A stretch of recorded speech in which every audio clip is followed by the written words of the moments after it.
अपने चाहने वालों के बीच वो ईशा आलिया के नाम से फेमस थी। उसने झारखंड क्षेत्रीय टीवी सीरियल में भी काम किया और झारखंड से बनने वाली फिल्मों में भी वो सक्रिय रही। उसके YouTube चैनल पर मिलियंस में व्यूज थे। उसके YouTube चैनल को लाखों लोगों ने सब्सक्राइब कर रखा था। उसका पति भी झारखंड में बनने वाली फिल्मों में सक्रिय था। वो अपने पति और 3 साल की बेटी के साथ सुखी व सफल जीवन गुजार रही थी।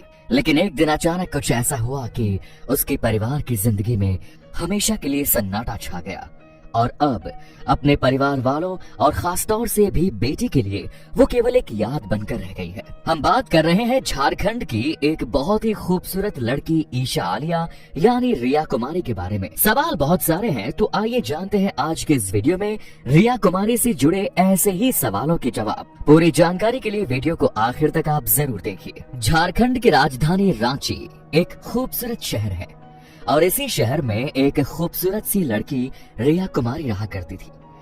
साल 2009 में इस लड़की ने झारखंड की फिल्म इंडस्ट्री में कदम रखा और बड़े ही कम समय में इसने लोगों के बीच अपनी जगह बना ली। देखते ही देखते रिया कुमारी का नाम झारखंड के जाने माने कलाकारों में गिना जाने लगा। इन्होंने अपना नाम रिया कुमारी से ईशा आलिया रख लिया और ये इसी नाम से लोगों के बीच में लोकप्रिय हो गई। इसके अलावा ईशा आलिया सोशल मीडिया पर भी सक्रिय थी। उनके लाखों की संख्या में फॉलोअर्स मौजूद थे। उनके वीडियो YouTube पर काफी देखे जाते हैं। उनके YouTube चैनल पर लाखों सब्सक्राइबर्स थे जो अपनी चहेती अभिनेत्री को देखते थे, उसे लाइक करते थे। दोस्तों, आप हमारे चैनल पर नए हैं तो चैनल को जरूर जल्दी से सब्सक्राइब कर लीजिए। रिया कुमारी की मुलाकात प्रकाश नाम के व्यक्ति से हुई। वो भी झारखंड फिल्म इंडस्ट्री से जुड़ा हुआ था। वो इस फिल्म इंडस्ट्री में प्रोड्यूसर और डायरेक्टर की हैसियत रखता था। दोनों एक ही काम से जुड़े हुए थे, इसीलिए इन दोनों में आसानी से दोस्ती हो गई और ये दोस्ती देखते ही देखते प्यार में बदल गई। रिया कुमारी और प्रकाश एक दूसरे के साथ शादी करके रहने लगे। इसके बाद रिया कुमारी ने रांची में ही एक फ्लैट लिया और अपने पति के साथ रहने लगी। आगे चलकर रिया कुमारी और प्रकाश के घर पर एक बेटी ने जन्म लिया। जिंदगी में सब कुछ ठीक चल रहा था। रिया को शॉपिंग करनी थी। वो अपने पति के साथ कोलकाता जाने के लिए निकलती है। कार में उनके पति के साथ उसकी बेटी भी मौजूद थी। ये परिवार जब नेशनल हाईवे नंबर 16 से गुजर रहा था, इसी हाईवे पर रास्ते में महिषी रेखा पुल पड़ता है। इस स्थान पर जब रिया की गाड़ी पहुंचती है तो कुछ अज्ञात हमलावर उस परिवार के ऊपर हमला कर देते हैं। इन हमले में हत्यारों का इरादा तो लूटपाट का लग रहा था, लेकिन जब रिया और उसके पति इसका विरोध करते हैं तो हत्यारे मरने मारने पर उतारू हो जाते हैं। इस आपाधापी में रिया एक हत्यारे की गोली का शिकार हो जाती है। रिया का पति प्रकाश आसपास के लोगों से मदद मांगता है। वो अपनी पत्नी को बचाने के लिए परेशान था। लोग इस परिवार की मदद करते हैं और उन्हें किसी तरीके से अस्पताल पहुंचाते हैं, लेकिन गोली रिया की कनपटी पर लगी थी, इसीलिए उसकी वहीं मौत हो जाती है। इसके बाद स्थानीय लोग पुलिस को सूचना देते हैं और इस घटना की सूचना पाने के बाद पुलिस वहां पहुंचती है। वो रिया के शव के साथ उसकी बेटी को भी अपने कब्जे में ले लेती है। पुलिस अपनी जांच शुरू करती है और इसी कड़ी में वो प्रकाश के साथ पूछताछ करती है। तब प्रकाश बताता है कि उसकी पत्नी को कोलकाता में कुछ सामान खरीदना था। शॉपिंग के इरादे से वो अपनी बच्ची और पत्नी के साथ कार से रांची से कोलकाता के लिए निकलता है और हावड़ा जिले के पास बग्गान में जो महिष रेखा पुल है, वहाँ पर अचानक उनकी बच्ची रोने लगती है और इसके साथ रिया को टॉयलेट भी लगती थी। इसीलिए उसने कार को किनारे खड़ी करने के लिए कहा। प्रकाश ने कार को किनारे खड़ी किया और रिया कार से उतरकर बाहर निकली। तभी कुछ अज्ञात लुटेरे वहाँ पर पहुँचे और उन्होंने रिया के साथ लूटपाट शुरू कर दी। रिया उन लुटेरों का विरोध कर रही थी।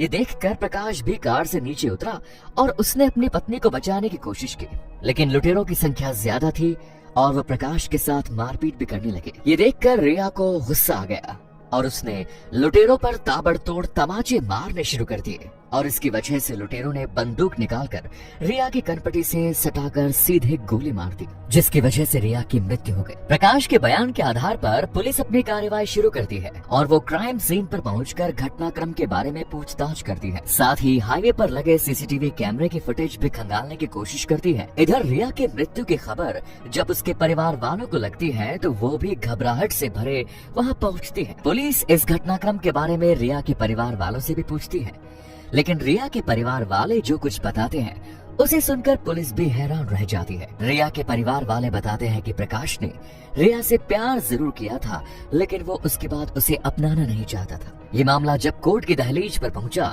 तब जाकर मजबूरी में प्रकाश को रिया से शादी करनी पड़ी।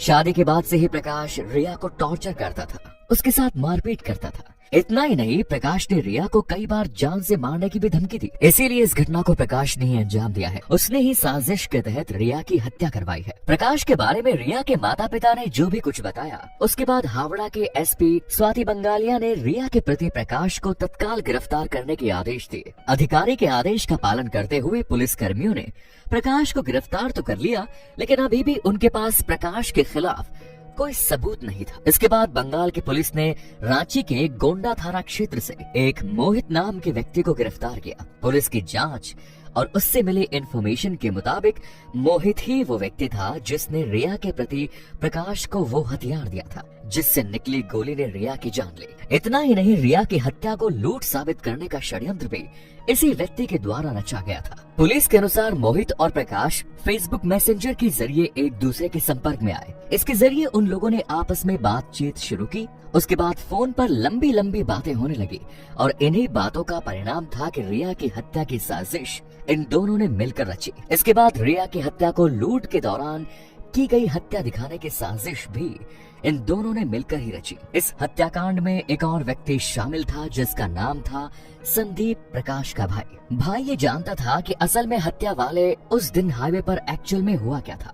दरअसल उस दिन सड़क के किनारे गाड़ी रोककर प्रकाश ने ही अपनी पत्नी रिया की कनपटी पर बंदूक रखकर उसे गोली मारी थी और वो स्पॉट पर ही मर गई। इसके बाद प्रकाश ने लूट का ड्रामा रचा और पुलिस को गुमराह करने की कोशिश की। उसने पुलिस को जो कहानी बताई कि पहले तो पुलिस ने उस पर यकीन नहीं किया, लेकिन इसके बाद जब पुलिस ने अपनी तरफ से जांच की और रिया के घर वालों की बात सुनी, तब समझ में आया कि इस घटना में असली मास्टरमाइंड प्रकाश ही है। फिलहाल रिया के सभी हत्यारे जेल में बंद हैं और वो अपनी सजा का इंतजार कर रहे हैं। एक खूबसूरत और होनहार कलाकार को दुनिया छोड़कर जाना पड़ा। एक बच्चे के सिर से माता पिता दोनों का साया उठ गया। इस घटना ने हर किसी को हैरान करके रख दिया। इस पूरे घटनाक्रम से ऐसा लगता है कि प्रकाश का व्यवहार अपनी पत्नी के प्रति ठीक नहीं था। शायद वो उसे फिल्मी दुनिया की दूसरी लड़कियों की तरह उसे भी समझता था, जिसे यूज एंड थ्रो के तर्ज पर इस्तेमाल किया जाता रहा हो। लेकिन रिया ने उससे शादी की जिद ठान ली। अदालत की बात मानते हुए प्रकाश ने रिया से शादी तो कर ली, लेकिन शायद वो उसे अपनी पत्नी के रूप में स्वीकार नहीं कर पाया, जिसका अंजाम कुछ ऐसा हुआ। दोनों अगर साथ में ना रहना चाहे तो बड़ी आसानी से कानून का सहारा लेकर एक दूसरे से अलग हो सकते हैं। वैसे प्रकाश ने ऐसा क्यों किया, इस बारे में आप अपने विचार कमेंट्स में लिखिए। वीडियो को लाइक करके अपने दोस्तों के साथ शेयर कीजिए। मिलेंगे नए वीडियो में। धन्यवाद।